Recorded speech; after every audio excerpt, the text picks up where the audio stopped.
Today, I'm talking to Chad. Chad's been a carnivore for coming up on 4 years. And Chad's managing this without a gallbladder. And so we're going to find out how it's working out for Chad in this video.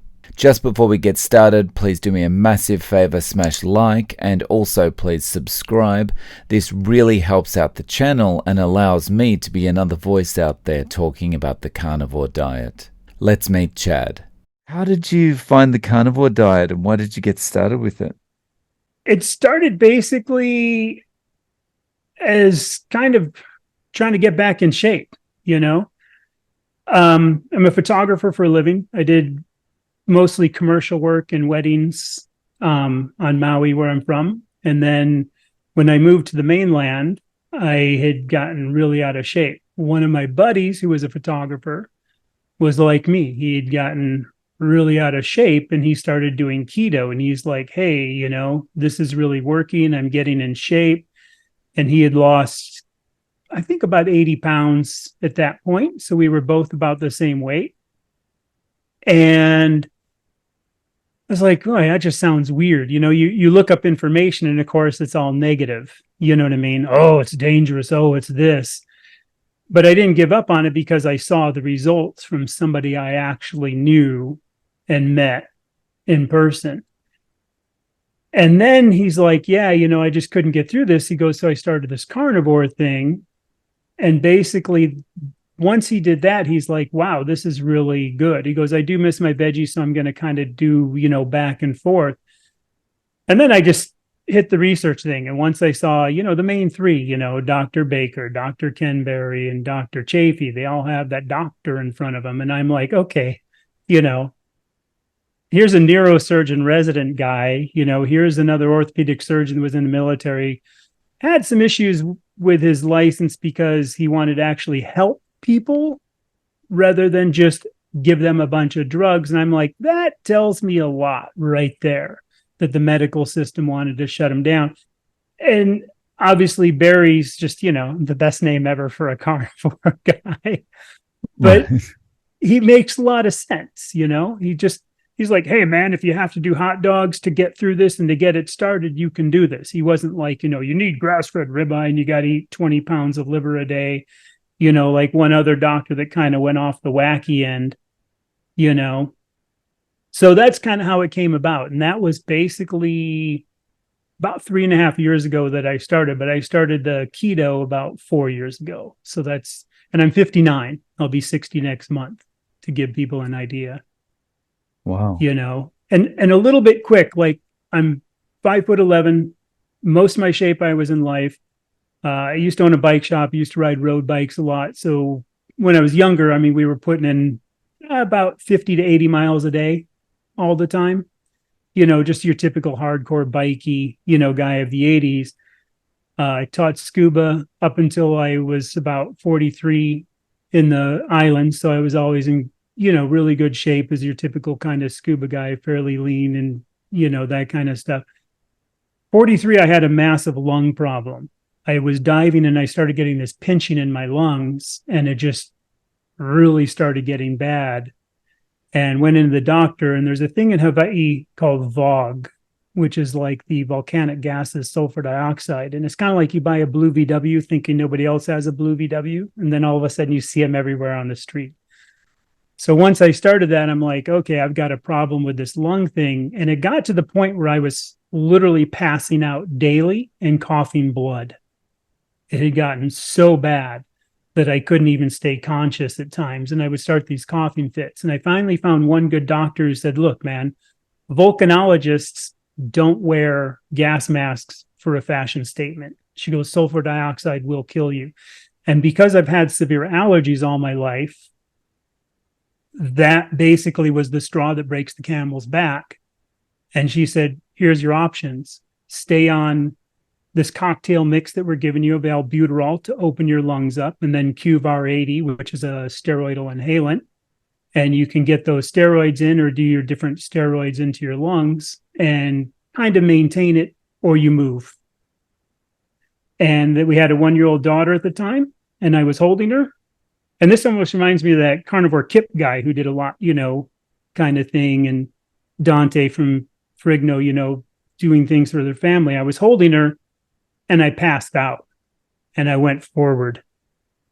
Oh, no. And it's still just, and luckily I hit her dresser on the way down and flipped over, man. And I know it's emotional, you know what I mean?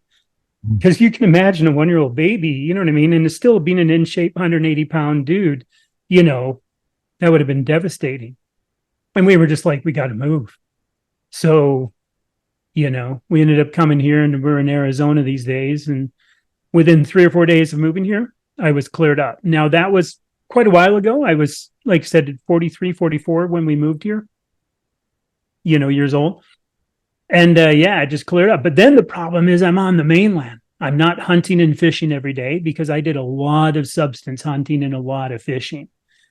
The only thing that I ate a lot of would be rice and shoyu, because rice and shoyu are like mainstays, in the Hawaiian Islands, probably like over there. You know what I mean? Yeah. Everybody has their rice cookers. Everybody has rice, So here it was like, oh, wow, all this stuff is here and it's so cheap and it's so available. And I just started eating all this garbage and it just slowly packed on the pounds. So for history for people, I quit weighing myself at about 275, 278. I'd literally put on 100 pounds of doing that. Wow. And it stayed with me for quite a few years because I was just like, oh, so then let's jump back. I think maybe like 7 years. I knew I had to do something. So, this, what was it? Fat, Sick, Nearly Dead video thing that came out. And yeah, pretty much it just made me sick and dead. I tried it and I just horrible gut aches. I mean, I would just get these like cringing gut aches and just everything else went bad and it wasn't working. And I just had so many joint pains and so many pains throughout my system. But I gave it a 6-month thing. I'm like, I'm going to do this for 6 months, and it didn't work. So then I tried this other, a few other things like that, going really vegetable heavy, and it just did not work. It was just a horrible thing. So I did try these kind of things. And then I tried, the fatless stuff. And I think both you and I are old enough, we can remember the fat-free craze that hit us in the 80s. Hey, it's fat-free, but we've loaded it with sugar, you know. And then, like I said, it was kind of my photographer buddy, we're both like going, dude, we don't look good. When we see ourselves in photos, like shooting a wedding, we don't look good. So that's kind of the long roundabout way of how I got to this. And then once I started doing the keto thing, I was like, okay, yeah, this is kind of working. I started dropping a few pounds and, but I still had all the joint pains because, hey, you're, over 55 years old, when you wake up in the morning, you got to warm up and you got to creak and crack when you come down the stairs, and you're never going to be the same. And you're always going to have that dad belly because no dads, there's only a few, but they're freaks of nature that work out an insane amount. So you can't get in shape, unless you want to spend 4 hours in the gym or starve yourself or not be satisfied with what you're eating. The typical lies that we hear on that. So that keto thing started. So I kind of knew a little bit about that way of eating, kind of meat centric. I've never been a veggie fan anyway. I've been more a carb fan. And there was all these keto things, as we know. You hear all the people that do this carnivore talk about it. Keto's good, but the keto snacks aren't. The change in the way of eating from, hey, you can have cookies, you can have snacks, you can have these fake waffles, you can have these fake things, you can have this. And you're not changing your mental thinking. You're just changing, you're exchanging cane, which is a grass, very used to it from the islands, sugar, with now a leaf. So all you did is went from a blade of grass to a leaf for stevia, for the sweetener. And all you did is you exchanged a grain for a nut, but it's still plant. So all you did is exchange one ingredient for the other, and you didn't get rid of those inflammatory kind of things. And once that kind of clicked and I started hearing that information, I was like, okay. So that's kind of what started it. and again, in a roundabout sense. And the one thing that was interesting, and I'll put this out there before I forget, about 4 months into 4 months into the carnivore, I lost my gallbladder. And I was basically sleeping, and all of a sudden I had a massive gut pain that was just, really, really bad, and started throwing up. And obviously that's, key right there, that there's something majorly wrong. So I went into the emergency room. Luckily we have Mayo Clinic, which is one of the best clinics in the world, basically. And yeah, and it was bad. I mean, it was painful. It was one of the more painful things, that I've had in my life. And they told me, yeah, there's just no chance of saving this. It's like a total mess. The only thing I wish is it's not a vestigial organ. It does have a purpose for the proper human diet to help with the fat. I get around it just fine now. So those of you without a gallbladder, yes, you can do this. And like I said, I've been doing this 3.5 years, and you just got to be careful. You go over the fat, let's just say you know it. You know what I mean? But it's an instant, return. You just kind of have a little bit less, or you can kind of spread it out a little bit for a few hours, through the day. But that operation also set me on that path of like, wow. Because when I went in there and talked to them, obviously went in there, talked to them, but, they were interviewing me about what's going on. And I told them saying, hey, I'm on this super thing. I'm doing this carnivore now. So I'm eating, really high fat. And the surgeon was like, good for you. I'm glad you're doing something about it, which shocked me because Mayo Clinic is very vegan oriented. But she was like, good, you got to do what works for you.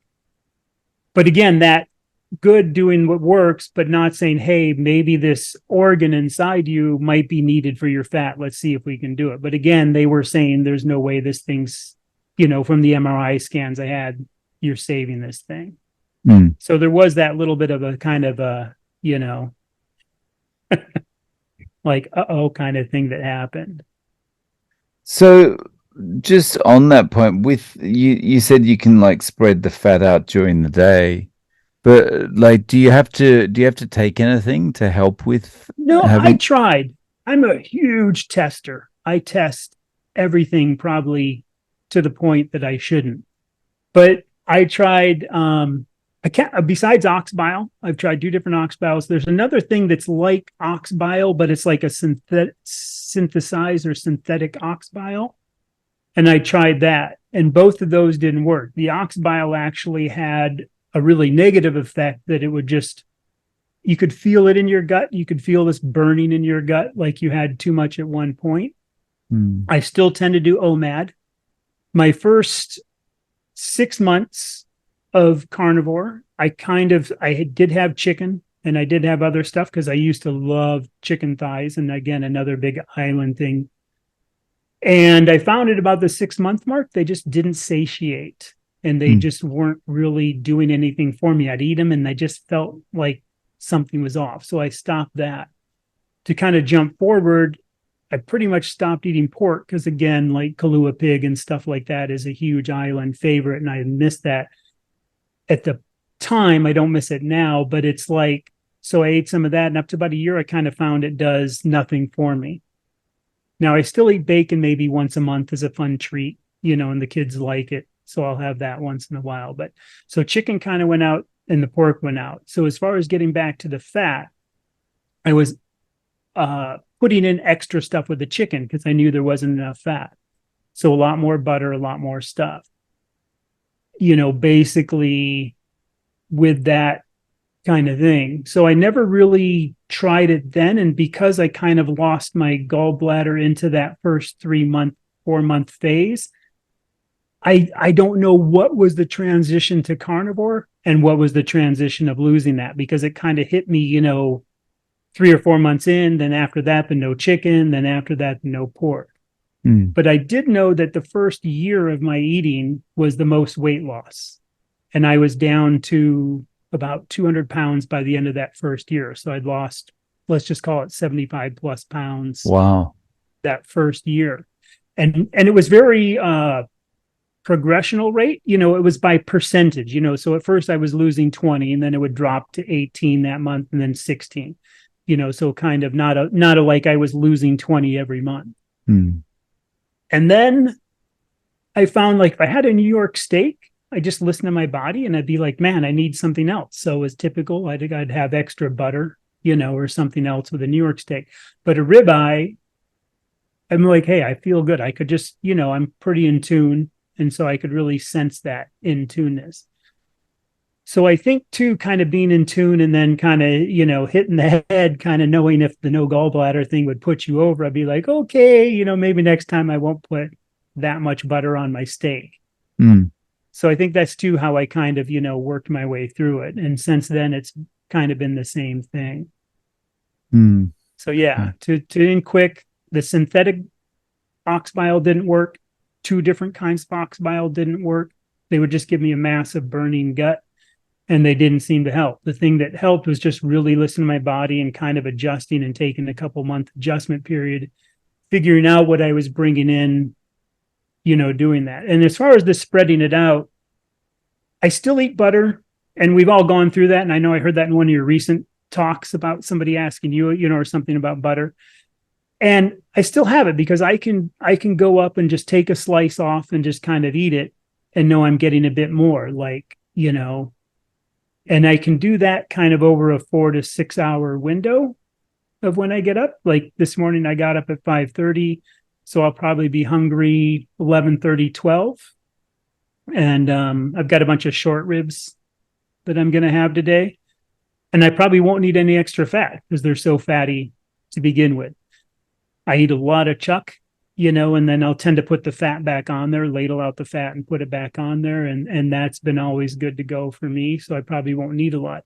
But if I do feel like a couple hours after I ate that, like, hey, I'm kind of thinking, it's like when you go to the fridge and open the door and like, you just kind of look in there. It's like, that means I didn't eat enough. So like just have a little chunk of butter and then I'm kind of good. So that's kind of my spreading it out version, if you will. Okay. If that helps. And so you mentioned OMAD a little bit back. So basically that is the way you're eating. So it's just like 12 o'clock or so during the day you'll have. I try to eat OMAD, but I'll eat 2MAD. And I basically try to keep it as tight of a window. It depends on what I'm doing. I've been playing around with 2MAD a little bit more now that I've kind of been at this weight for so long. And also for the gallbladder to kind of see how that works out, and if I keep it to a 2 to 4 hour window, I think that's pretty tight. I did try it where I would spread it out because some of these people have said, hey, spread it out, do one at, whatever, like an 8 hour window. And it just didn't sit right with me. And what I mean by that is I would never get enough with that first meal. So I'd kind of be waiting for my second meal all day long. Does that make sense? You just got to get smart. So I can almost feel that. It's like you'd be sitting around waiting, going, oh, when's that second time that I'm going to eat so I can get this over and done with? Exactly. That's like so funny. That smile cracked me up because I'm like, oh, he knows. And so I think it's just, I eat till I'm full. And I don't do macros. I don't kind of count sorry that I keep looking at my camera and I'm going to get used to this YouTube thing. But it's like, even Chafee says, I don't do macros. I just eat till I'm full. When the meat doesn't taste good, I go on. I don't think Baker counts what he's doing because even he said, yeah, if I'm working out more, doing hard work, I just kind of eat more if I'm hungry. So I think the two, just having that meat, and if there's some left over, I've got something that I snack on while I'm preparing my next meal for that 15, 20 minutes while I'm grilling my meat or doing something else. Sometimes like the chuck steaks, or chuck roast, pot roast, whatever people want to call it, I'll do like 6 pounds all at once. And then I just have it there. So the next day I can just, take out what I want, eat it. And then if I want to take out a little bit more and eat it or have a few pieces cold, I'm good. Then I can put it back in and it's just easy for me. And that's kind of that, minimalist side of me that likes that, it's just easy. I don't have to think about it, which is an interesting mental thing. Nice. I really like the idea of not thinking about your macros and all that kind of Yeah. stuff, you know. Um, I just kind of look at it like no other species worries about this kind of stuff. It's only us that thinks we're more Yeah. intelligent than you know than evolution and whatever. So let's And and just let it take care of itself.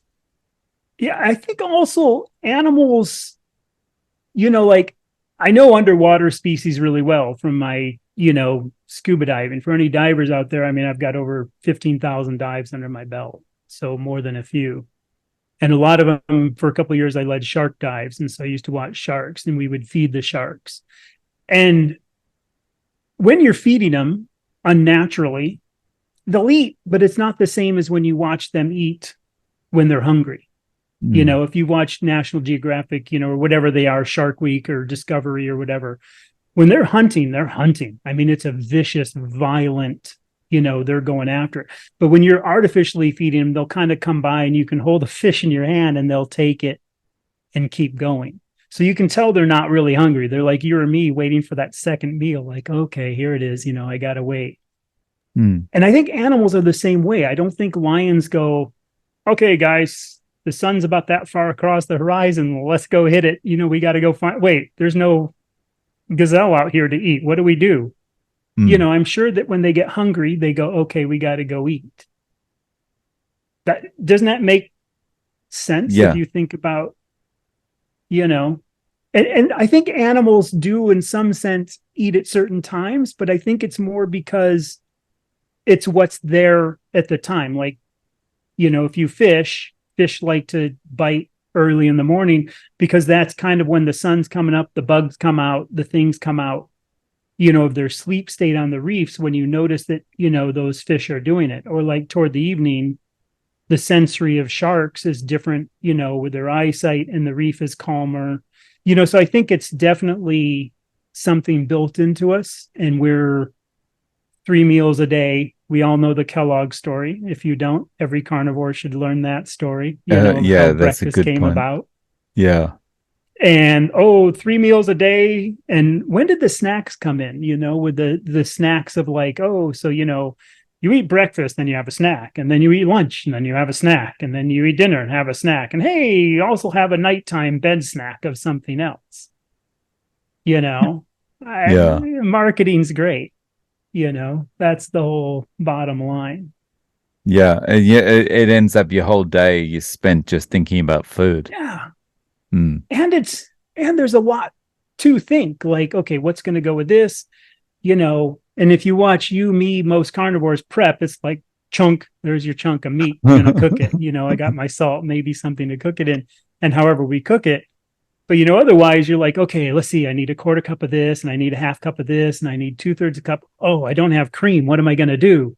Oh no, I don't have basil. I can't make the whatever I was going to make, So Mm. there's so much of this, it's just a tougher way. And once you've done this for a long time, at first it was almost like something's wrong. I don't know if you felt like that your first 6 months, like Mm. this is too easy. This shouldn't be Yeah. working, but it is. You kind of go through that. Do you know what I mean by that oddity of I, like, I, yeah, I think that's part of the macro thing as well. Like we have this we have this propensity to want to overcomplicate everything. So, like, for example, everyone realizes, it's difficult and it's hard work and there's lots of processes to go through to say start a business or to progress within your company or whatever it happens to be. And we translate those things to every aspect of our lives. We project those kind of things onto every aspect of our lives. So, of course, nutrition has to be difficult as well. yeah, And, so we can't just go, oh, well, this part should be simple. This is just, every species has to eat. We have to make it super complicated. yeah. And I think Mm. too, spreading it out, making that happen 3 times a day. Mm. We don't go to work 3 times a day. We don't wake up 3 times a day. We don't change our clothes 3 times a day. We don't shower 3 times a day. But somehow the eating is something that we've got to do Yeah. continuously all day. And you have to when you eat that other stuff because you're never satiated. You really don't Yeah, understand what exactly. this is like for us carnivore folks and maybe some of the keto to go, I'm just not hungry. And even Yeah. if you are hungry, it's not like you're hungry. You just kind of go, okay, yeah, I could eat, a snack, but I don't need to. You know what I mean? You get used to that. Mm. Kind of like working in the yard, you get used to working in the yard and going, okay, I could kind of feel I did a lot of weed pulling or whatever you're doing, but it's not a bad feeling. It's just you feel that. Mm. I feel like until I think you're right, until you've actually done it, there's no way you can ever understand. No, Like someone look at me, how can you do that? I could never do 1 meal a day. And I said, yeah, but if you're eating toast and cornflakes, of course you can't do 1 meal a day. yeah, you might as well eat your packing peanuts from Amazon. It's like, Exactly. it's that kind of thing that it's just, it's pointless. I think the other thing, and I'm sure all the other people who've done this carnivore then try to talk to other people. When I lost all the weight, like even one time my neighbor, I hadn't seen him because it was during the whole lockdown idiocy. Mm. And I was out doing the yard and she walked by and she's like, oh, hi, what happened to Chad? And I'm like, it's me. And she's like, oh my gosh, what happened to you? Because they're elder. So they were, they were really keeping away from it. So they hadn't seen me for a year. Mm. And it was like, you know, almost didn't recognize me. And then when I told her, it's like, oh, that sounds really dangerous. I go, but look at me. Mm. If you had known me from Hawaii and I go back, I always say all my Hawaiian friends would be like, oh, bro, you look the same. Like you haven't Mm. changed. All my friends here that I met when I gained weight and then on the mainland are like, wow, you've lost so much weight. It's like, no, I'm actually now back to what I was and what I should be. Mm. It's that perspective of mine. But when I tell them that, they're like, oh, that's dangerous. And I'm sure you get this. Oh, but I love my pizza too much. Oh, I love my beer too much. Oh, I love my pasta too much. And it's like, but once you give it up, trust me, man, you know, like again, rice and shoyu is a main staple. You know what I mean? And it's like, in, until you understand that you won't miss it, you Mm. might have a memory for it and you might remember that as a good thing, but it's not there anymore. And I love Mm. meat anyway more. So I mean, to me, a good steak has always been, one of my favorite things. But people resist that, like you say, like, oh, I don't want to give up that. Oh, I like my this. Oh, I could never give up that. And it's like, you Yeah. know, I because I had a love friend. the Go ahead. sorry, go ahead. I'll do this. Don't lose your thought. I had a buddy that I tried to get into this, and it was like, and he needs to, lose the weight, and he knows that, and he's like, oh yeah, yeah, I'm doing carnivore. I'm doing the carnivore. I've been doing it for 2 months. I'm like, good on you. How's it going? Oh, it's not really going. It's not working. He goes, I get up and I have my oatmeal because my doctor said I needed my oatmeal, and I'm just like, you know, Yeah. that's not carnivore. Oh, but you need the fiber. You know, it's Well, what do you do? yeah. There, Yeah. there's that point of, It's I've introduced it to some people, and they'll start doing it, and then they'll say, oh, I've been doing really well, and you'll talk about what they're eating, and they'll say, oh, I had some mashed potatoes with lunch on Saturday and all this kind of yeah, thing. This is the point. We're meant to be getting this out of the diet, but yeah.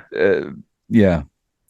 But yeah, the thing that I love is that's dangerous. Now I'm going to go away All and eat the my time. my cardboard with skim milk, and it's Yeah. I'm going to milk my nuts. It's so kind of like, I think too, the other thing you get, and I'm sure you get this, is like, oh, they always think it's about the protein too. They mm, don't understand the protein is just the muscle building block thing. It's the fats, the fuel. And it's like, oh, well, the protein, like, oh yeah, I'm eating a lot of, whatever, you know what I mean, kind of thing. And it's like, it's not about the protein. The protein has to be there, but it's about getting the fuel. And if your body, from everything I understand physiologically about us, is, it's the fuel that we're bringing in. The fat is the preferred fuel of the body, Mm. and obviously gluconeogenesis, can convert that, into the other stuff to burn. So we don't need that other stuff coming in as table sugar or fruit juice.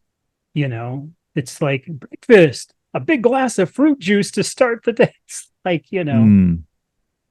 it is like the Matrix. Once your eyes are open and you don't know what the Matrix is until you can experience it.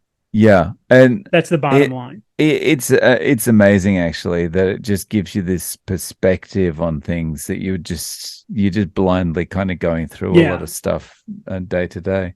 I just want to get back to your weight loss. So basically, we're starting from 275 at 275, 278 at your heaviest, and then I think I was heavier. I just quit looking at the scale. I know that feeling. I don't want to ever see it tap 300, so I'm just going to tap out of that, kind of thing. So in that first year, you lost about 75. Did it basically stabilize?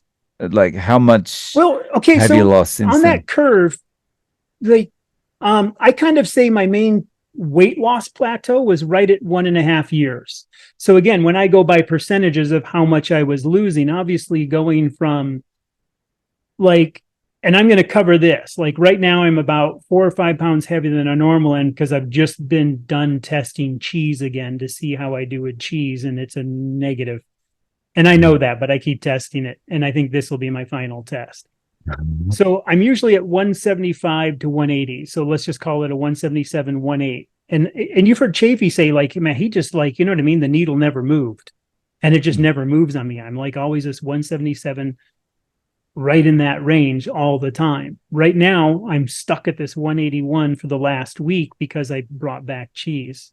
So if you think of that percentage, when I had to go from that 200, 210, whatever else, I think when I went in for my gallbladder, I was at either 220 or 240. I can't remember now, And I know I heard you one time mention, oh, you wish you would have recorded everything, and took more notes, I kind of maybe do, but I'm also one of those people that just like to move forward and get it behind me. So it, sometimes my memory is a little bit.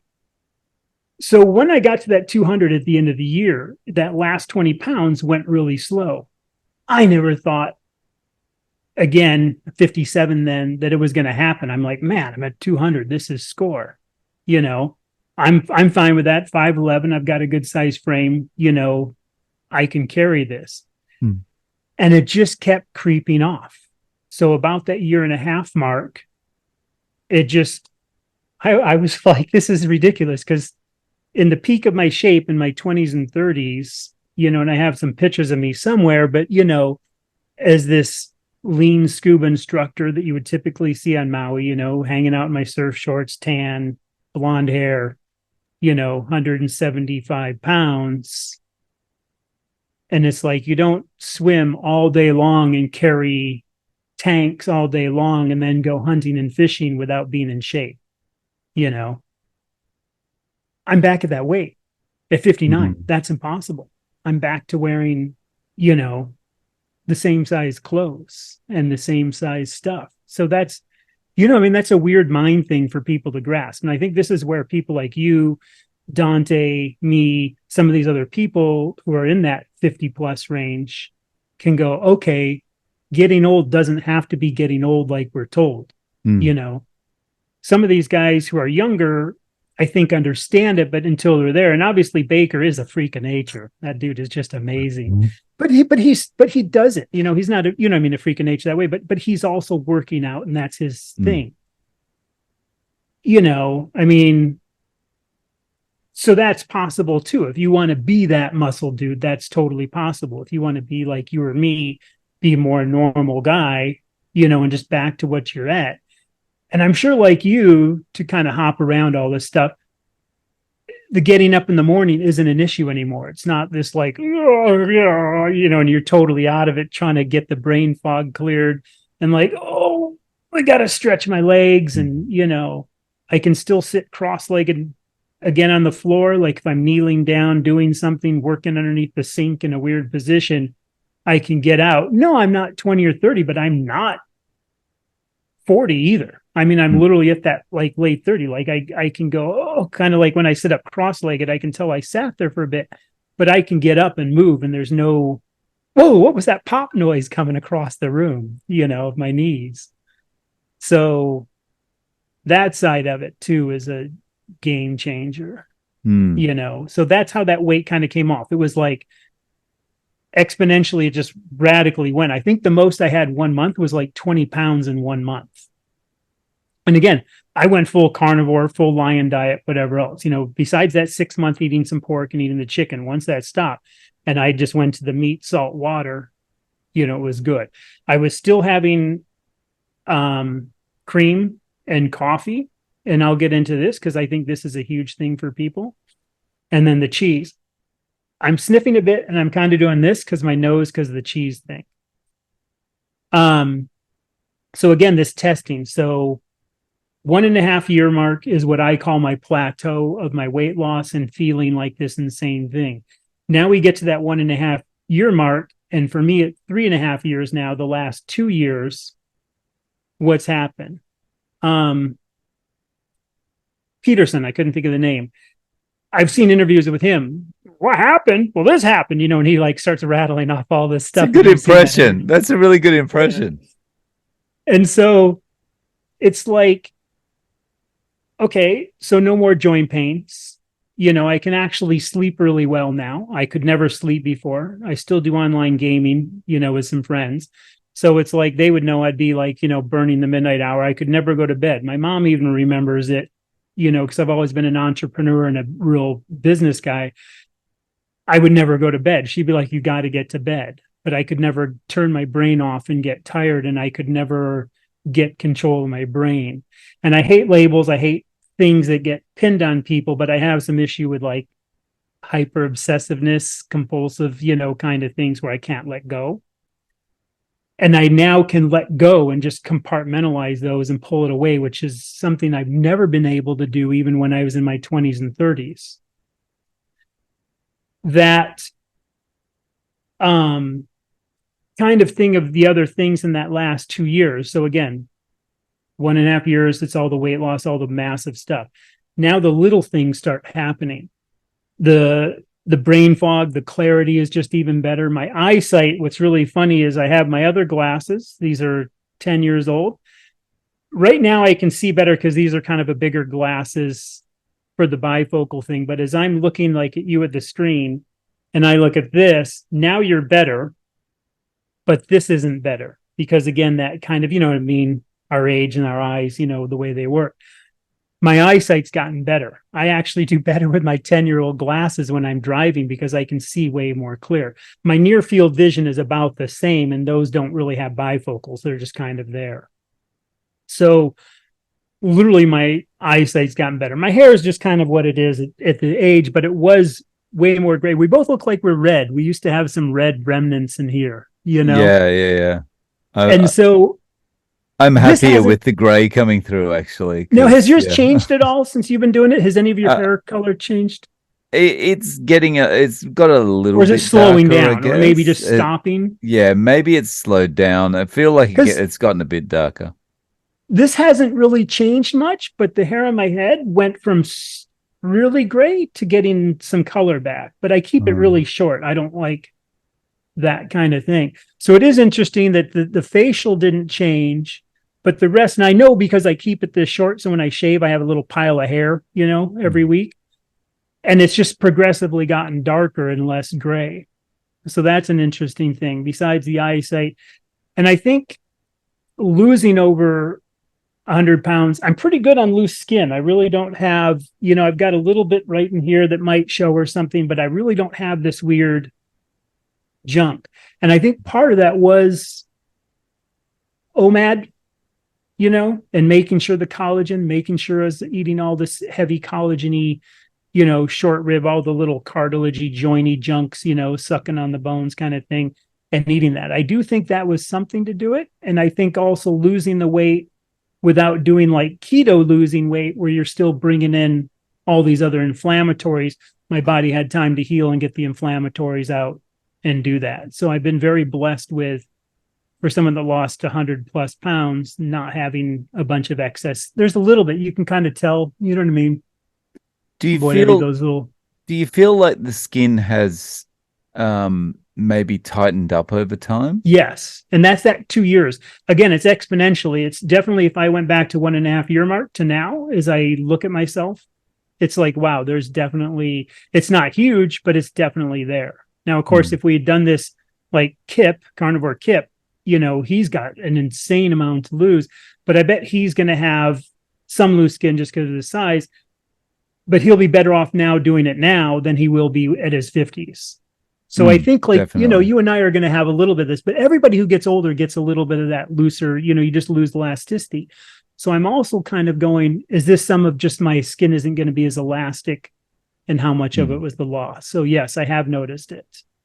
Right. The other thing is, I would say that it's an interesting, and this will kind of segue into the coffee and testing and me doing the cheese and eggs. When I first started, I did eat a lot of eggs, and I always, all my life before, how many people go, oh, I'm going to eat a dozen eggs? They're like, that's nuts. So most people have 2 or 3 eggs and they make an omelet all their life. That's all they ever have. That's all I ever had. When I started carnivore, I started eating a lot more. So then I was like, okay, I'm going to do 8 eggs, 10 eggs, 12 eggs, and have that, huge amount of scrambled eggs or soft boiled or something else.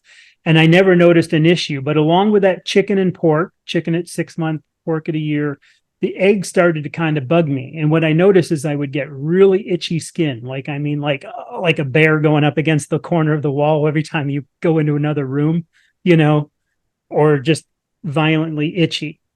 And my gut would sometimes hurt when I would eat a bunch. So I'm like, okay. So I kind of phased out eggs for about 6 months or a year. And I was still okay with cheese. And I test again. Like I thought, okay, I'm going to bring eggs back in. And man, they just ripped through me is an understatement. You know what I mean? And just massive gut ache, ripped through me, massive itchy skin. So I'd stop that and I'd be, okay, 6 months later, I'm going to come back to that. So I'll cover the cheese thing. So again, I think this is the last time. I 6 months ago, I tested just goat cheese because, goat cheese is supposedly better for you. And I want to know more than I miss it. I just want to know what these things are that I can tolerate, because you always hear dairy is meant to bring a baby cow to a huge cow in a really quick time.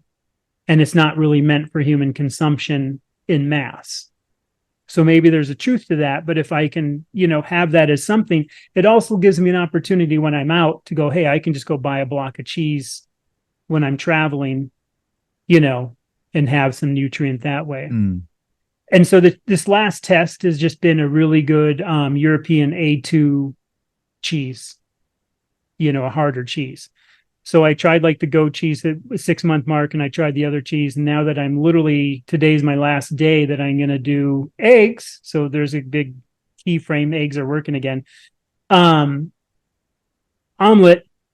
And it's not really an omelet. It's just a bunch of scrambled eggs and cheese thrown in there. But yeah, so I've gained the 4 pounds on cheese again. And that's happened every time since that plateau at 1.5 years. I instantly gained 4 pounds. I get kind of a puffy belly, like a little bit that lower line belly just kind of gets this inflammatory. And I can feel it in my joints. I literally feel like I've been doing yard work. I literally feel like I've been riding my bike. So I just noticed this inflammatory feeling from the cheese. So for me, it's out. My theory is tested. Everybody should for 6 months, go completely clean. I don't think stopping it for 2 weeks is long enough. 3 months might be long enough, but I think 3 months, for me, it's just 6 months and then do it. And I found out. So jumping back to the eggs. So I stopped the eggs. And because this kind of came up again, I'm like, okay, I'm going to test the eggs and cheese. And I've tested them opposite times before, but the only reason brought in the cheese again is because I was testing the eggs and the eggs were okay here at that 3.5 mark. So I thought, well, let's bring in the cheese and see if that's the straw that breaks the camel's back or what. And that seems to be not that breaks the camel's back, but I'm having the exact same cheese issues: inflammation, 4 to 5 pound weight gain. And that's just how it is. And for those curious, like, oh, well, you're probably just eating the cheese and it's the extra calories. It's like, no, I'm taking some of the other stuff out to make sure. And while I don't count my macros, I know what my satiated point is. And I know how much, how much meat you eat, by how much you eat of a chuck roast or a steak. So when you know that you're eating a little bit less, than doing that. So the eggs, I got to the point where I couldn't and even 3 or 4 eggs were just burning my gut and itchy skin. And so when I started up again, right now I'm only doing like about 8 eggs. I haven't gone up to 12. So I'm going to cut the cheese out and just keep doing my eggs. And then I'm going to push it to 12 and see what happens. Then I'm at that mental point.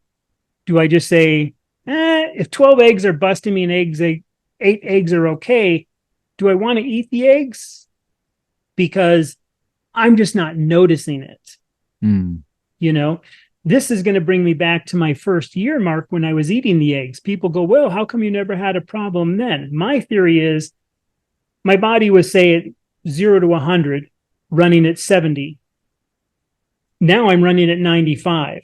So it's kind of like the dentist anesthetized me to this point. So any work he did, I didn't sense. But if he went over that work point, I would have noticed. Does that analogy kind of work? You know what I mean?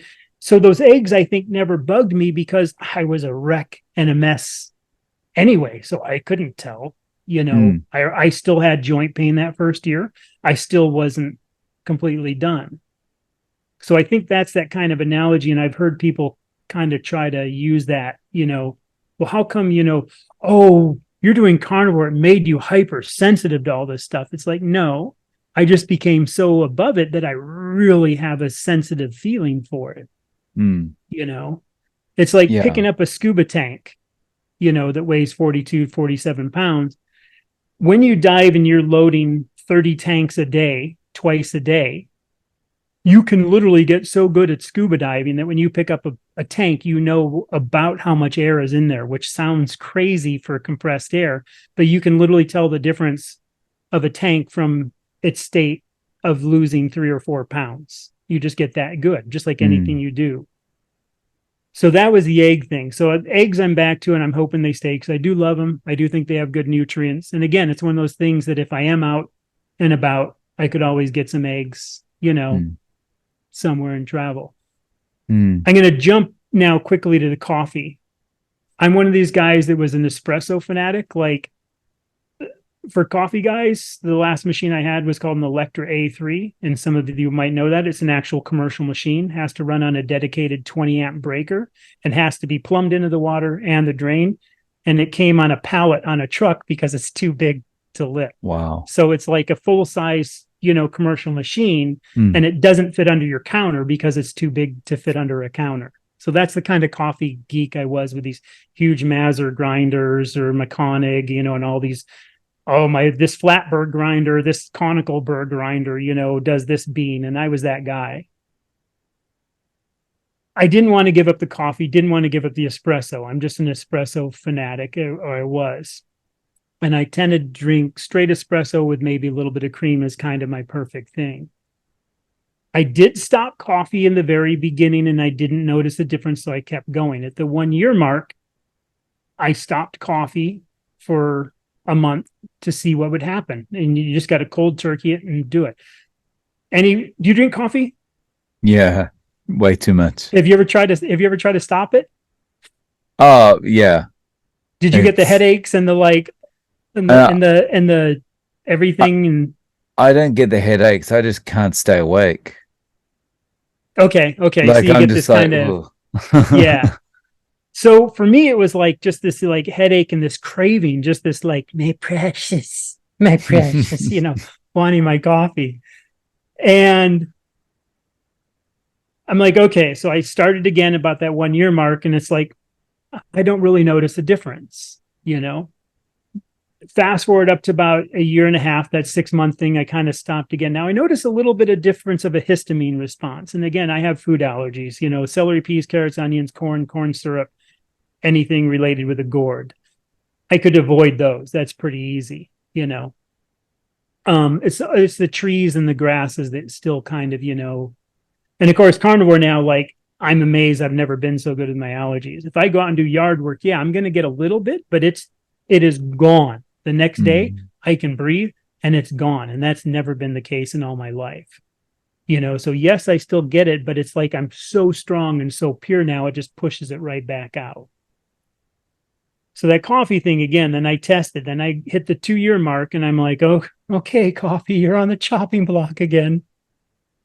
And I stopped and I got up the next day, and you're talking to a guy that would have 3 doubles a day, 3 double espressos a day, And there was no craving. There was no headache. There was nothing. I was just like, this is really weird. This just shouldn't be happening. Next day, no craving, no withdrawal, no junkie syndrome of my espresso, and no headache. Everything just went away. So I'm like, okay, that's bizarre, and Chafee kind of put me on the try to get rid of coffee thing. And again, I didn't notice it till that 2nd year into my carnivore journey. And at that 2nd year mark, I'm like, okay, I'm going to quit. 6 months later, I said, I'm going to have a coffee. So I had a coffee.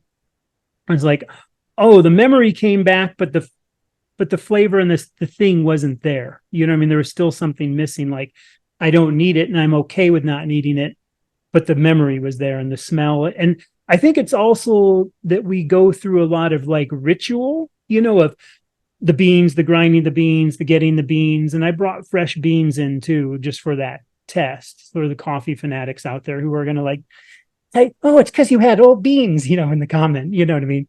I brought in my favorite new ones for this and tested because my wife still drinks coffee and just, it goes on to her. So that 6-month thing, I had the one, and it's like, okay, I kind of noticed the histamine response and I kind of noticed this like in my gut.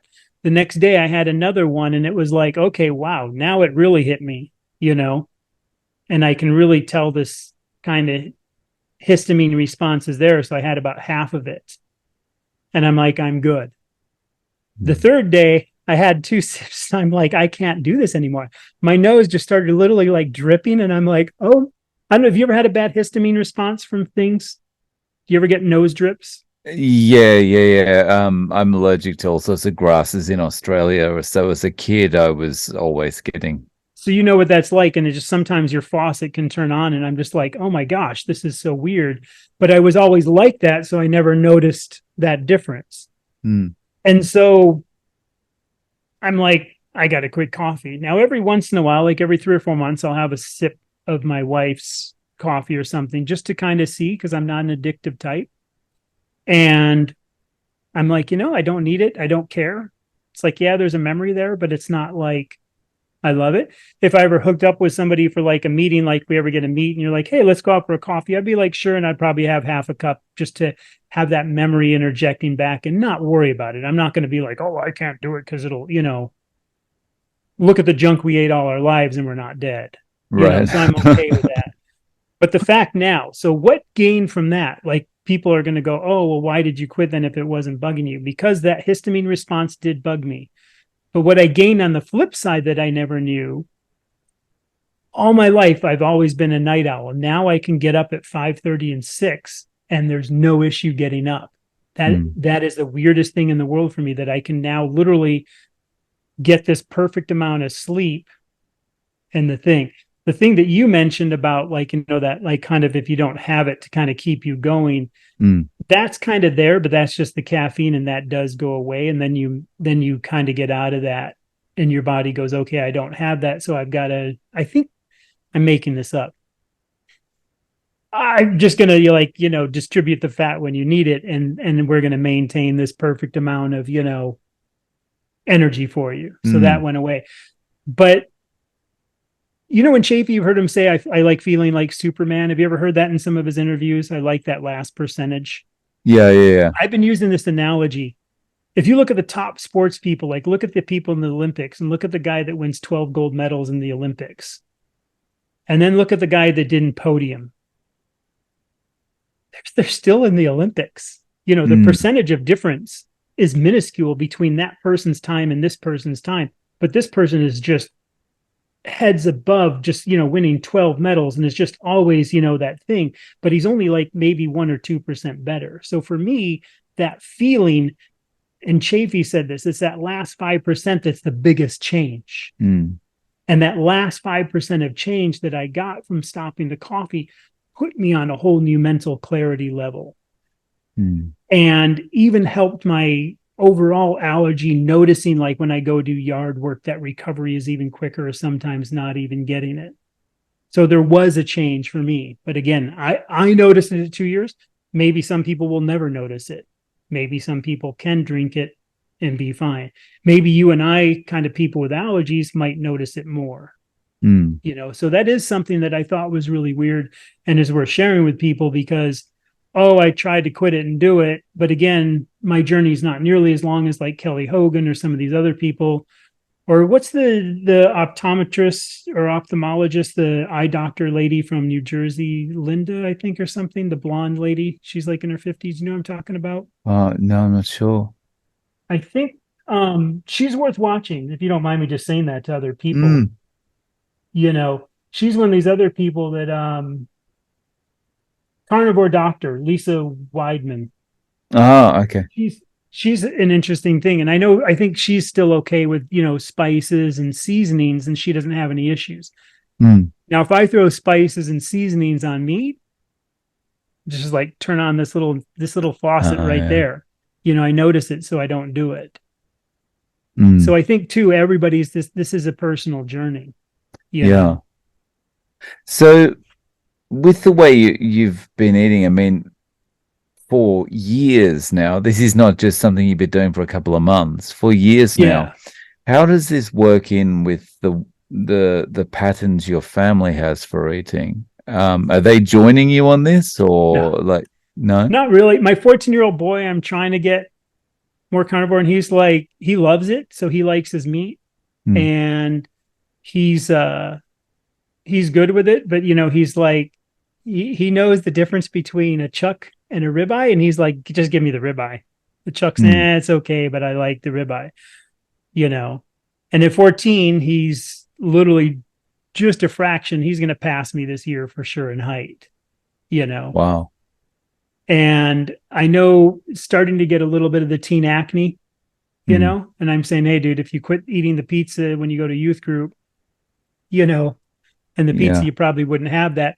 So you can't force them. I'm trying to lean it. My wife's kind of gone on and off the keto, and I'm trying to get her more on the keto because she likes her veggies, you know, and kind of doing that route. But so no, they're not really. And I've got a 19-year-old daughter. So I've got two kids, 19, 14. My Mm, 19-year-old, you know, is kind of doing her own thing and she's got to find her own path, but she does eat meat. They're not like, oh, I'm a vegan or I'm not, you know, this uh, way. So they'll like it when I cook it. And if I cook up a whole bunch of something, they'll have some of it. You know, like mm, sometimes I'll go to the chuck roast that I cook a bunch. And here's a thing. Even how you cook chuck roast is radically different. Like me, you can get it here in the United States, and I'm sure over there, but in these thin, they call it chuck steaks. So it's like a thin cut. Dumb little fly in here. And so I grill it super heavy, then I put it in the instant pot for just 5 minutes. Because you got to cook chuck or it doesn't, you know, it's just too tough to eat, mm, I think, on straight grill. But it softens it just enough that it stays real steaky. Now, if I take a full one and throw it like in for like a long time, then it's more like pot roast, that really flaky fall apart. But I kind of like the more steaky flavor of it. So depending on how I cook it, it'll be around, is what I should say for the kids. Like, you know, so if I cook a whole bunch, sometimes I'll come in there. I'm like, oh, what happened to my thing? And they're like, oh, you know, I had some, you know, with whatever. So it's there and they've seen it. And obviously they've seen the change, you know, yeah. kind of thing, Yeah. but I can't quite do it. I'm hoping my boy, I can get to more there. I'm like, dude, if you want to start, you know, because he's like, I'm going to catch you in height. So I'm like, dude, if you want to pass me, just start eating more steak. Yeah. I keep So throwing that for him. you said you're 5'11" and he's about to Yeah. pass you. Yeah. Wow. I'm At over 5'11". I'm 14. like 5'11 and a half. Yeah. 14. Wow. But he's been eating a lot of meat all the time because even for this last years, I always have meat and he's always okay to eat, because he's 14. So I'm like, hey, because the grill is on every day. So, do you want a couple good hamburgers? So he's always eating a lot of, that, but I just need him to cut the buns out of Mm. the hamburgers. That's kind of my goal, Yeah. and so he's, like I said, when I make steaks and the last few months he's been coming in, he's like, oh, can I go get a ribeye out of the freezer? And I'm like, yeah, go for it. Just to thaw it, throw it in because I vacuum pack it, throw it in the water and, we'll grill it up. And I'm one of those people that definitely do the dry brining, like with my steaks as much as I can, all my meat. Do you ever do that? Like salt No. it, then put it back in the fridge? Dude, you got to No. try it. In my opinion, you got to try it. Yeah.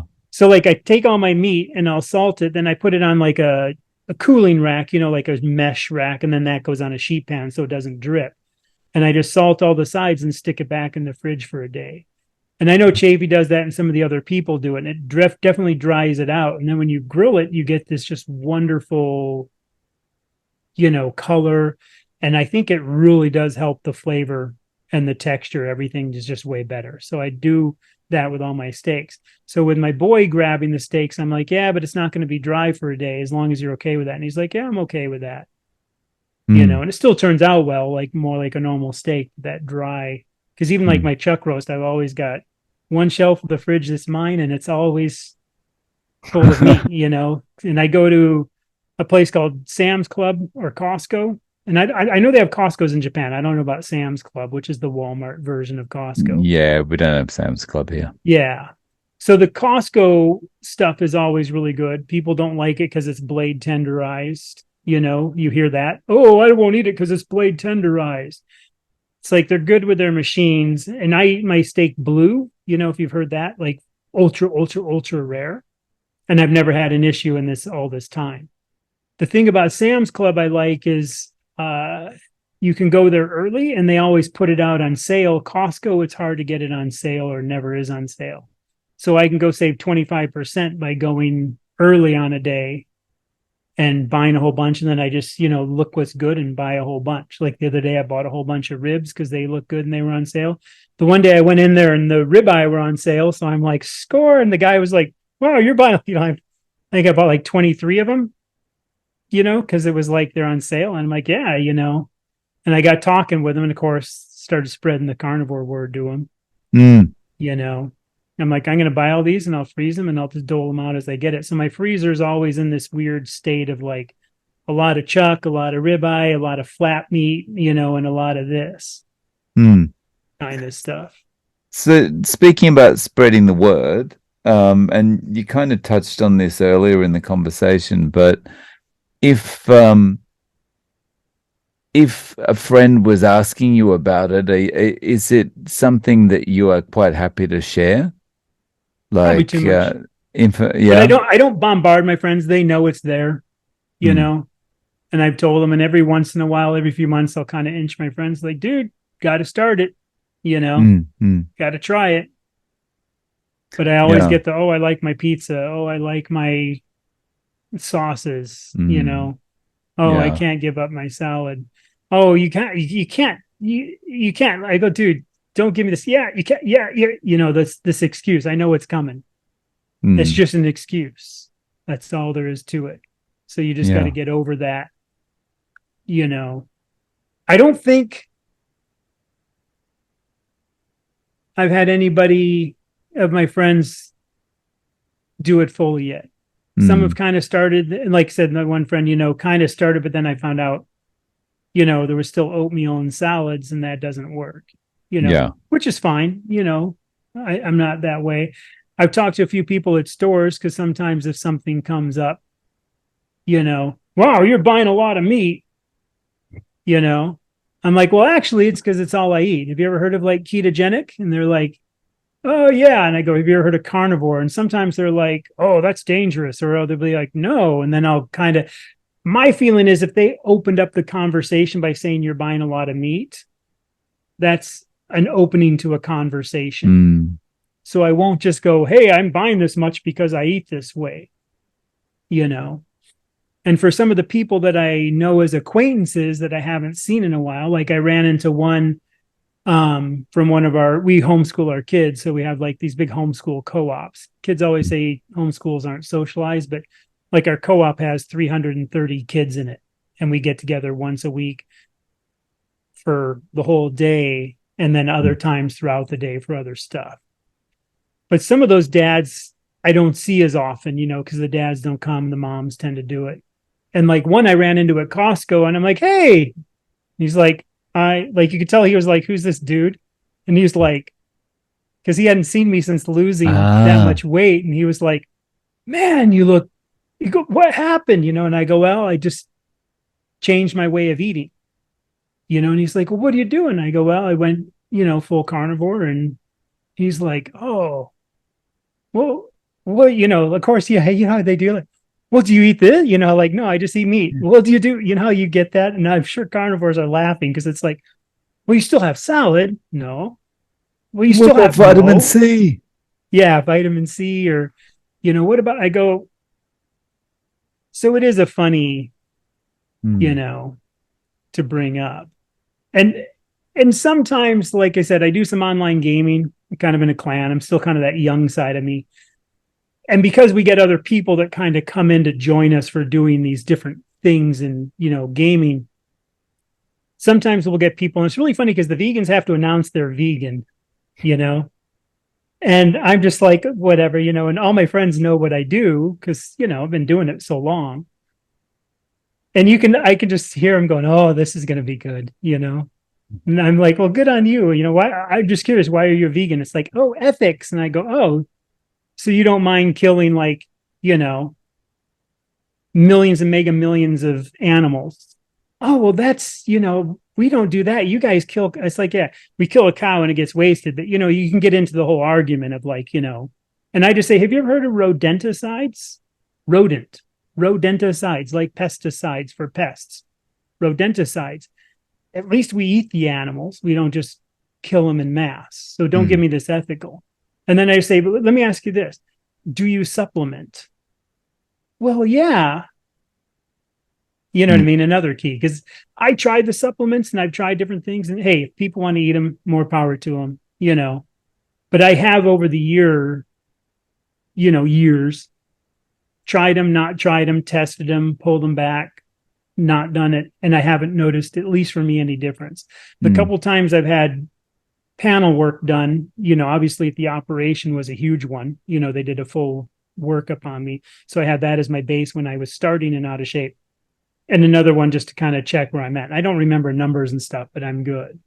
Like my blood pressure nowadays is spot on and the perfect. I think it's like, I forgot what it is, like 106 over something, but it's like literally in this like zone of like the perfect zone. You know, I know my resting heart rate all the time, you know, is down. I forgot what it is. You know, it's always down kind of in that like 50 range, you know, right. Oh, nice. Kind of stuff. And, you know, so I kind of try to monitor some, but it is funny. So as far as like talking to people, if they open it, I'll open it. If somebody opens what they're doing back in, I say that gives me the right to come back, but I don't just go around preaching it to the friends. Does that make sense? Like, hey, how you doing? I'm Chad. By the way, I'm a carnivore. Yeah. Yeah, you're not going all vegan about it. I'll go up and kind of pinch their arm and go, juicy, tasty, you know. So, this is it for you? Like you basically you see the rest of the time you're going to be carnivore? Never say never, but I don't see why not. I think 3.5 years doing it is a pretty, you know, that's a pretty good long time. Yeah. You know, it went past. And again, because that plateau hit me at 1.5 years, that was my plateau of like physical change. And then it's all these little changes that you don't really notice or see that are still happening. And the fact that like now at that 3.5 year mark for me, I could reintroduce eggs back in where before they would just destroy me, burn, itch my skin. I would just be like, oh, in my gut. And now I'm back to eating. Now, did I heal enough? Am I just strong enough that my immune system is blocking it out? And when I get to a dozen, I might start noticing a bit. That's something I'm going to have to tackle. And I'm going to have to ask myself if it's worth it. The cheese is out for me. The dairy is out for me. And that does go back to the dairy, why I said I had the espresso with some cream. So I was having 3 doubles a day with, not much, but like a spoonful of cream. So that dairy was always constantly in me. Mm. And I do find if I do cream that I get really negative effects. I'm not even testing cream. Cream stopped testing. Actually, the last one I had was at the 3-year mark. I tested it and it's done and over, because I used to use it in sauces a little bit. I used to take, when egg whites are usually the thing that bother people. I'm sure you've heard that before. And I think some people might be the yolks. So I would take like 3 yolks and I would take, maybe a little bit of cream and then some butter and kind of make like a creamy hollandaise sauce to put over meat. And I wouldn't do it a lot. I'd only do it like once a month, just as something to change up. And I really find that, oh, do you miss this? And I'm sure do you get this question? Oh, Often. Don't you miss? And what do you tell them? I just, no, I couldn't care less anymore. Yeah. Yeah. And you just don't, it's a weird thing. Again, you just got to experience it. So no, I don't really miss it. And sometimes even the making of it, I'm like, okay, I don't need to make that again for another month because it just added 10 minutes of my, like, I got to do this. I got to separate the yolks. I got to do this. It's just kind of like, why is that hassle? Because just a good steak with salt is all I need. Who doesn't love a good steak with salt or a good chunk of meat with salt? So it's kind of like even the hollandaise sauce to me is just something that kind of doesn't really affect it, And to say one thing, and this is going to really shift it radically the other way, this idea of the way we eat and how we eat, it's easier and easier for me. Once when my kids have, okay, I shouldn't say this, 3 times a year, I have a bite or 2 of cake and 1 treat of something. Because on my wife's birthday, my kids' birthdays, they'll have a cake. And they know, like, they cut me a thing that isn't really even a slice. It just kind of is this crumble, and I'll have 1 bite. And I think that's perfectly fine. You know what I mean? That's not going to do anything. And I get a taste of it. And I have this memory hit me, but the taste is usually bad. My daughter this last year made a cake totally from scratch, and it actually was good. Otherwise, if we bought a cake, it's just this this is horrible synthetic garbage. Chemical mess, yeah. Yeah, last Halloween, I didn't even try 1 piece of their thing. The previous Halloweens, I'm like, I remember those. I used to love these things, Swedish fish. So I just took the head off a little Swedish fish and I went, and it was just like tasting this synthetic. It was like I was chewing on my iPod case. You know what I mean? It was like, this is wrong. It doesn't taste right. And I spat it out. So I did, and I wasn't doing it to get back into it.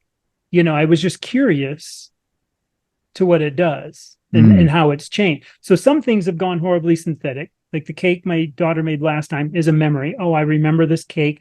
I remember this flavor of sweetness. It was this dulce leche thing. And I can say, yeah, it was good, but it's not like something that, it's good, but this is a steak good. Yeah. So it's like, I don't feel like, oh, I got to have that again.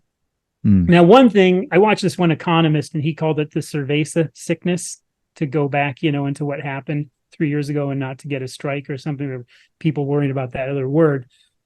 It was my wife's birthday. I'd had a steak that day because I ate about noon and she was having a dinner and she made this great, my wife's from Canada, by the way, just for the fun of the thing. So when she moved to Hawaii with me, when we met, we have a lot of that Asian influence. So there's always that huge, kind of thing. So she liked a lot of the rice, fried rice, things like that. So I'm like, okay, I'll have my token 1 bite of what she's having. And then the token 1 bite of her dessert. And I went, hang on, this has no taste. And I thought, well, I haven't had this in a while.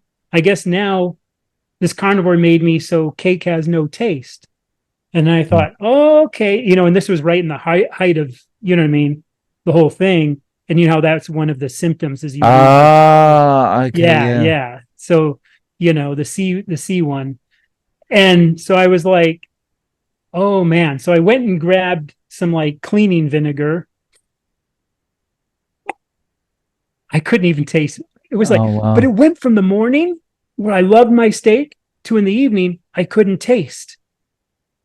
And I was like, my gosh, I think I have it. Here I am at 57, 58, whatever it was, you know, I'm like, okay, but I was in good shape by then because it was already like, past that year and a half mark, you know what I mean, or whatever. Mm. And it was on a Friday. So I'm like, well, let's see what happens. Cause there was a big fear in the early parts when you're older, Yeah, watch out, yeah, you're yeah. older.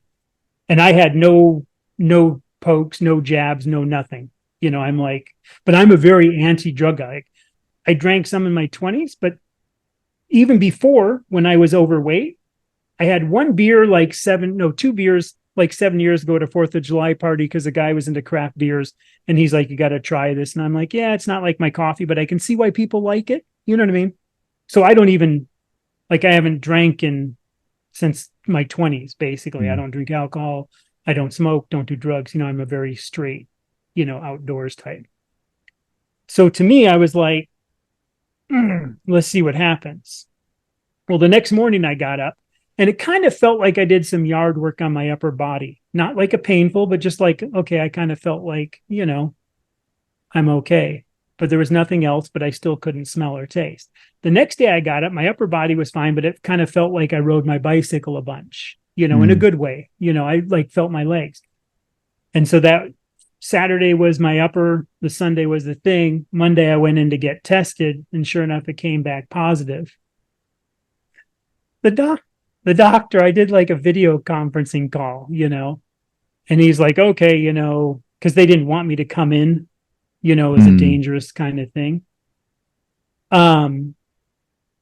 So he did this video thing and he's like, okay, what are your symptoms? And I'm like, well, I don't know because today they're all gone. I said the one day I kind of felt a little something and the next day I felt a little something and that's it. I have no sense. The only thing is my taste went away, but it's already coming back. And 5 days later, my taste was back pretty much. I still had a little bit of slowness, but it was back. You know what I mean? But it just wasn't heightened. And I'm like, that's it. He's like, well, you don't even look like you know what I mean? He's like, couldn't figure it out. And he's like, well, what do you eat? And I go, well, I just eat meat. And you could just see him go, like what?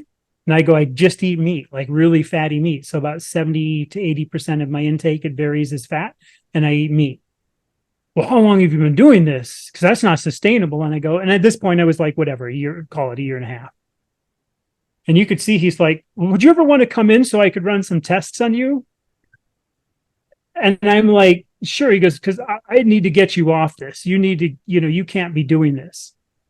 And I go, Mm. when you do these calls with these people that have had this and they're eating junk, you said you don't see it on me. You don't hear my voice change. You don't hear these symptoms. I'm not doing that because he had me try to cough and wheeze and everything else. That should tell you something that Mm. maybe I'm lucky. Maybe I'm a freak luck, but I know I had severe lung problems. So I was also a bit nervous because of my lung damage I suffered in the islands. And but you could tell he was just blown away. You know what I mean? His whole perception was like, I go, dude, just look into it.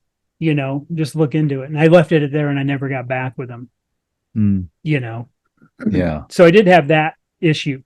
Now, the funny thing is, like, way before that, like I said, early on, when I lost my gallbladder and I was in the hospital, there was that big panic and scare. And there wasn't really any concern with what I was eating from the people at Mayo Clinic, though. That's what I found was interesting, that it was like, you know, and I think the surgeon I had happened to be on call. She was actually one of their cancer specialists. Mm. There was this gal who was my surgeon.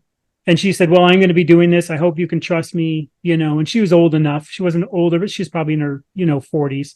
She goes, I've done a ton of these before I moved into the cancer area. So, I hope the typical kind of making you feel good. And I go, trust me, I go, I don't like doctors for some things, but when my arm falls off, I need them, but I'm not going to listen to you guys for health. No offense. She's like, no, that's good, because that's not what we're here for. We specialize in major repairs. But it is funny how she was like, if it's working for you, keep doing it. And this guy who's just, a GP or something was like, oh, the sky is falling. I just found Yeah. that funny. Yeah. When I had my medical checkup a few months back, I tried to explain to the doctor what I was doing, and he was kind of the same kind of reaction. Oh, you can't be doing that, balance, Yeah. well-rounded, blah, blah, blah, blah, and it just goes on. The supplements or the this or the where the thing is. Or now, how old are you? 48. 48. Okay. So it's like you hit that point where you're like, you're in that age, you're in that 50-year-old, I'm going to pin you at that 50-year-old bracket. You're not 30. You know what I mean? You're not 20 or 30. Yeah. There's that point when we get there where it's like, things aren't working as they should. Things aren't working for almost everybody. And when yours are working, something's wrong. Does that, you know what I mean? That's a weird, it's really weird, right? Yeah. Key, like something's wrong with this because you should be this way. Yeah. You need more pills. There was something I watched about that, and I don't know if it was one of the carnivore people put it out or if it was what's that guy's name? Tucci or something. The one guy who's you did a thing, I think, or maybe it was Dante did a thing breaking down his video. He's that guy from Hollywood, and he works a lot with stars, and he's kind of a gray-haired guy that's really well kept. It must have been Dante, I think. Probably was Dante, but he's a guy who's like, he's okay with eating a few other things. And even me, I'm like, hey, if you want to eat a few, like my friends are like, oh, I don't want to give up broccoli. I go, then let's try this. Try doing carnivore as 80% of what you do. And when you have some broccoli, just literally make it like a few pieces, If you want to do that, look into oxalates and look into those kind of things and avoid the kale, avoid the salads. Have a couple little veggies, maybe a couple carrots, but don't have broccoli and carrots. You know what I mean? Have a couple of this just to fill in that satiating flavor. I said, if that will help wean you. So even that keto thing, like I say, the keto, and I think we both probably agree on this, and I know so many carnivores talk about this. Keto is not bad. It's the way it's being implemented with keto snacks when you go there and you pick it up and it's got 13 ingredients on the keto bombs, keto snacks. I can live on keto cookies, keto fat bombs, keto this, keto that. And those keto people that do the meat heavy, seafood heavy, a few veggies, I think are doing good. But if that has to be your weaning off to get to carnivore, try it. You don't have to stay carnivore, but just try it for 3 months. Meat, salt, water, and see what you feel, and then decide to go back. And then I would ask them again in 6 months, once again, go to full carnivore, see what happens. Because I know my progression, if I stopped at my 1 year mark and said, hey, carnivore, cure me, and went back to what would happen, I wouldn't be here, I bet. I would be back to what I was. And then I would be doing that yo-yoing, bouncing, continually going back. So I think, too, I'm kind of hardcore this way. These people that are like, well, I'll do it to cure myself so I can start reintroducing stuff. It's like, why do you want to reintroduce what got you to this state? Well, because I love it. I go, if you gave it a long enough time, and for me, I think my plateau of, again, trying my kids one piece of candy, the first year it was like, oh, I remember that. Almost kind of like Gollum looking at where they're climbing the last hills, Then that next year it was like, oh, this is weird, synthesized, but there's a memory, but it's not there anymore. So my plateau is that 1.5 year mark for those out there. Yours might have been 6 months. It might be 2 years. Eventually you're like, I don't need it. Yeah. But it is true. You just don't. And we all use the analogy of you wouldn't take like a meth addict and go, good, I'm glad you cleaned up. Now let's do it in moderation just on the weekends. Exactly. Yeah. Well, let's just reintroduce it slowly. Granted, you used to use this. I don't know how you measure this stuff, whatever. You used to use this much, so just use a little bit and it'll be okay. That person's going to collapse and go right back into it. So why, that's my feeling, why bring it back? Chad, thank you so much for being with us. If people want to reach out to you, how can they do that? Yeah, and thanks for having me. I'm going to start up a YouTube channel. Like I said, you, Dante, kind of inspired me, as the doctors are out there. So I started one minimalist carnivore, and I know you'll put a link there, and I'll start putting up some content. I am a commercial photographer for a living, so I have a lot of junk. So I think I kind of, will be able to handle throwing something else in there. Nice. I think like I said, you guys just inspired me enough to say, hey, more people need to start saying this is what it's like. And someone who's had 3.5 years of experience doing it, I'm not up to Kelly Hogan, but I'm above that point. So there's a whole range of us that can say, hey, this is what you can expect. Guys, thanks for watching. Please don't forget to click like and subscribe. And I'm looking forward to seeing you in the next video.